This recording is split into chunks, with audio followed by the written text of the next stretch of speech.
بلال فرماتے ہیں جب سے پیدا ہوا تب سے غلام تھا، کبھی کسی نے میرے کپڑوں کی فکر نہیں کی تھی، مجھے تو امیہ 4 دن روٹی نہیں دیتا تھا۔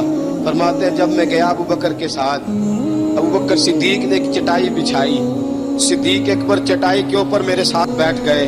فرماتے ہیں ابو بکر نے تیل منگایا، وہ تیل میرے زخموں پہ، ابو بکر صدیق نے وہ تیل میرے سر پہ، میری داڑھی پہ، فرماتے ہیں پھر کنگھا کیا۔ پھر ابو بکر صدیق نے ایک جوڑا منگایا، وہ کپڑے مجھے پہنائے۔ ابو بکر صدیق نے پگڑی منگوائی، وہ پگڑی کھول کے میرے سر پہ بندھوائی۔ فرماتے ہیں ابو بکر نے مجھے تیار کیا، فرمایا تو آج جا رہا ہے در رسالت ماب پہ، در رسالت ماب پہ، آج تو پہنچ رہا ہے حضور کے دروازے پہ۔ وہ کسی شاعر نے تو بڑی شاندار بات کی، اس نے کہا بڑی امید ہے سرکار قدموں میں بلائیں گے، کرم کی جب نظر ہوگی مدینے ہم بھی جائیں گے، اگر جانا مدینے میں ہوا ہم غم کے ماروں کا مکینے گنبد خضرا کو حال دل سنائیں گے۔ حضرت بلال حبشی رضی ان کے دل میں بڑی امنگ تھی، آج جاؤں گا در رسالت مآب پہ۔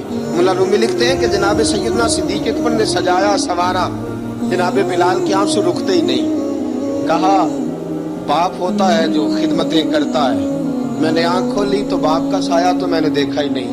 اور فرمایا ماں تھی تو ماں جب بھی میں کام کر کے آتا تھا تو مجھے دیکھ کے میری اماں بس رو دیا کرتی تھی۔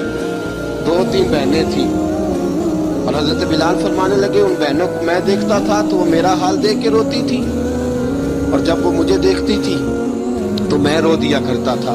فرمایا ابو بکر میں نے تو یہ رنگ ڈھنگ دیکھے نہیں جو آج تو مجھے دکھا رہا ہے۔ جناب سیدنا صدیق اکبر رضی اللہ تعالیٰ عنہ بنا سوار کے نا حضرت بلال کا ہاتھ پکڑ کے سینے پہ رکھا، جناب بلال ہچکی لے کے روئے۔